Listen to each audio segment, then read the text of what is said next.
Welcome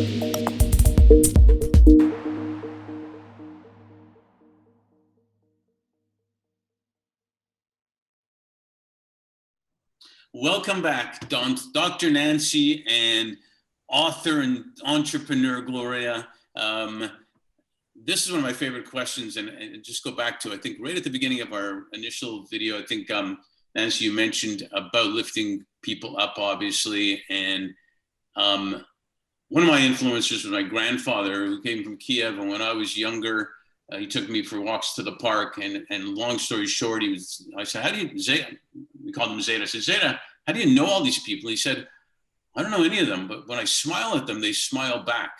And then they start talking to me, and now we're like friends. So I got it as a kid, but then I got it more and more and more later. So it really resonated with me when I think you said something like that, Nancy, about it does, you can do even the smallest things can lift people up. So with that, can you each share maybe two people that have been influencers in your lives? Well, mine's personal, of course. I had two very strong grandmothers. One was my grandfather was a Methodist minister, but my grandmother was probably the kindest, most gentle person. They started a Methodist manor for senior citizens. And so I would go there and spend time with her and the residents, because when we visited them, we visited everyone in the residence as well. So watching her love, her care, and her sensitivity of these people, many who did not have families, but she made sure that we shared our time and our energy and our kid ways with them. And then my other grandmother, who I was named after, Mama Nancy. There was Mama Nancy and then Little Nancy, but Mama Nancy was really a powerhouse. She was only like about 4'8", but that little woman could walk into a room and command attention. I remember as a kid, we'd go into a restaurant and my grandmother would walk in, and they'd want to put us in a really terrible, terrible place to sit, kind of like the kitchen door. And my grandmother would go, no. And she would point to where she wanted to go. She would point, and we would go there.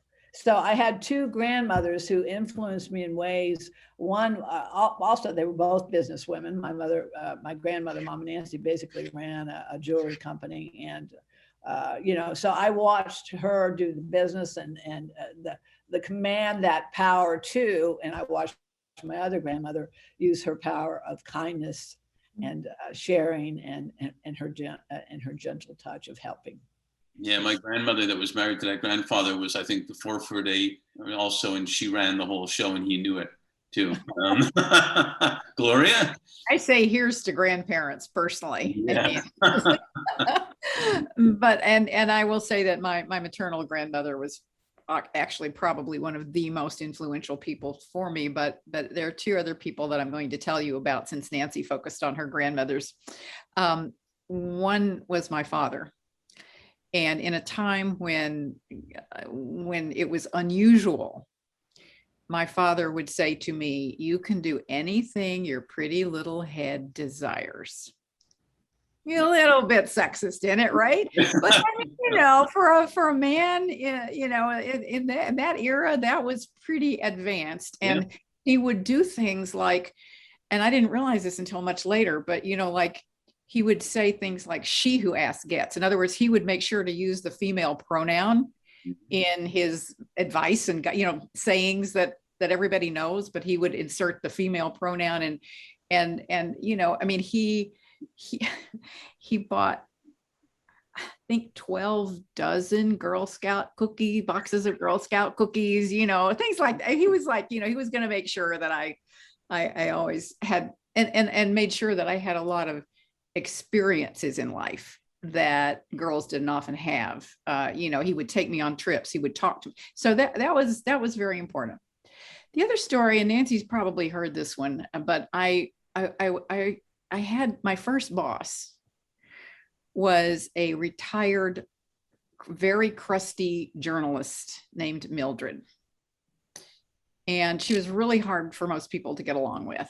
And she was not easy. I'm going to tell you, she was not easy. This was, she had started a Head Start program, and I was teaching in this program. But what Mildred did for me that influenced me was two things. Number one, she kept assigning me to do things that I would not have raised my hand to say, I want the opportunity to try and see if I can do it. So it wasn't that she pushed me, it was more like she pulled me to, she saw in me more than I saw in myself. I hadn't really achieved that kind of self-esteem that it takes many women a lifetime to get.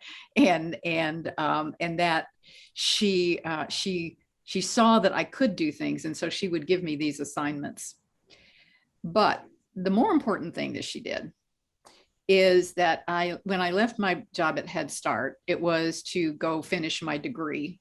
I didn't tell you my whole story at the beginning. I married my high school sweetheart and had 3 kids by the time I was 20. And then I started to college, and it took me 12 years to finish.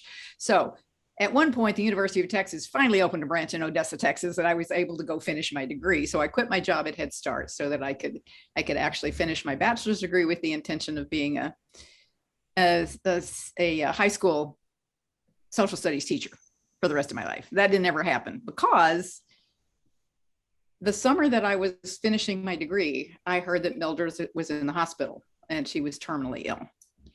So I went to see her. And as I left her hospital room, she handed me an envelope. And when I got home, I saw that in the envelope was a letter of recommendation. Now, she had been my only boss that I'd ever had. That was the only paid job that I had ever had. And the next month, literally, I was asked to submit a resume to apply for an executive director position of the new small Planned Parenthood affiliate in West Texas. And I'm thinking, I'm so totally unqualified. That I had that one letter of recommendation. That, I'm telling you, changed my life. It changed my career trajectory.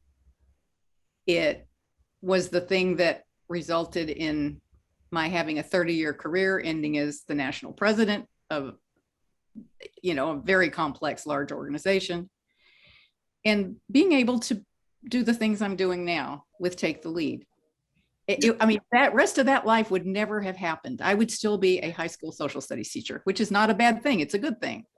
But well, it just goes to show that sometimes you can be influenced in a minute or sometimes over a lifetime, but also goes to show that we're also influencing people one way or another in a minute or a lifetime. So it is why, Mark, whenever some young person asks me to write a recommendation for them, I do it. Can I get a recommendation too? I do it. I will write it. Absolutely. Absolutely. Tell me what you want. I'll write it up. Hey, Mark, I will too. Awesome. Finally. Hey, you guys are delightful. And this was a super treat. And I know you joked around about sequels, but we may have to do a sequel. Just so much to talk about. Thank you so much. And we will see you soon. All right. Have a great day. Bye. Bye, Nance. Bye.